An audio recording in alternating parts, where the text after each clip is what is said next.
Salam, apa kabar saudara-saudariku sekalian? Kiranya kasih Tuhan Yesus Kristus senantiasa menyertai kita semua.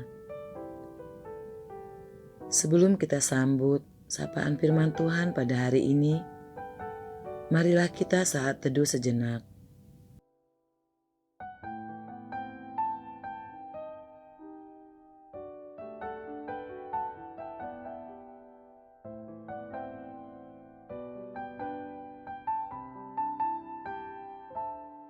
Amin. Firman Tuhan untuk kita pada pagi hari ini tertulis pada kitab Matius 25 ayat yang ke-40. Demikian dikatakan, "Dan raja itu akan menjawab mereka, 'Aku berkata kepadamu, sesungguhnya segala sesuatu yang kamu lakukan untuk salah seorang dari saudaraku yang paling hina ini, kamu telah melakukannya untuk aku.'"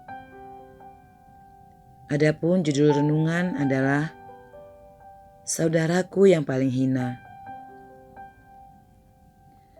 Menolong orang yang sepadan dengan kita itu biasa, sebab mereka juga akan membalas kebaikan itu pada kita. Apalagi menolong orang kaya itu enak, karena mereka pun akan segera membalasnya.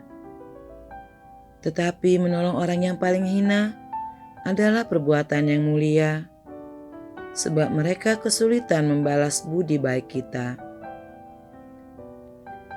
Ungkapan saudaraku yang paling hina umumnya dipakai Matius untuk menunjuk jemaat Kristen, sedangkan semua bangsa menunjuk pada semua orang non-Kristen. Pertanyaan pokok yang mau dijawab Matius adalah, apa yang akan dilakukan Allah terhadap mereka yang berada di luar jemaat Kristen? Kriteria bagi mereka saat pengadilan terakhir adalah bagaimana mereka memperlakukan pengikut Kristus yang menderita dan membutuhkan bantuan, khususnya para pengkhotbah atau misionaris yang dianiaya menganiaya jemaat sama dengan menganiaya Tuhan.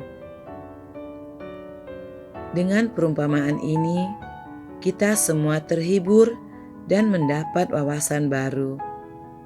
Di dunia ini tidak semua orang membenci kita. Ada banyak sekali yang baik budi dan mengasihi berkeliling mewartakan Injil.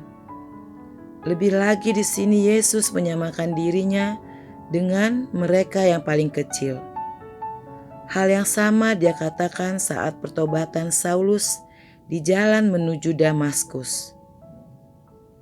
Tuhan pasti tidak akan melupakan mereka yang berbuat baik kepada umatnya.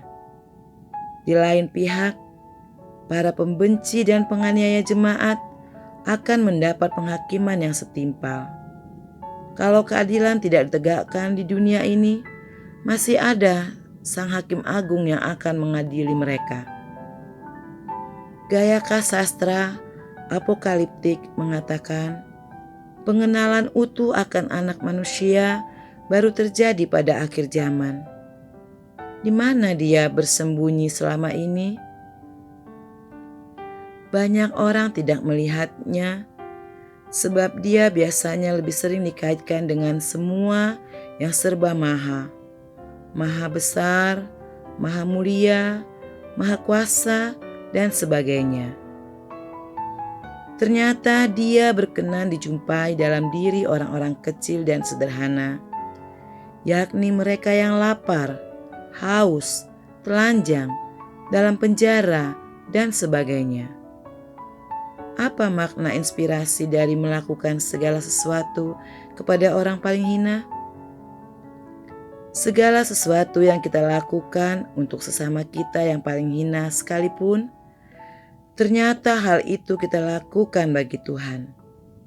Kalau demikian, semoga kita pun termotivasi untuk melakukan kebaikan kepada sesama dan tidak berlaku semena-mena kepada orang lain, terutama kepada yang paling hina. Segala sesuatu yang kita buat bagi mereka ternyata tertuju bagi Tuhan yang Maha Kuasa. Karena itu, lakukanlah segala kebaikan dengan setulus hati kepada semua orang tanpa pilih bulu. Amin.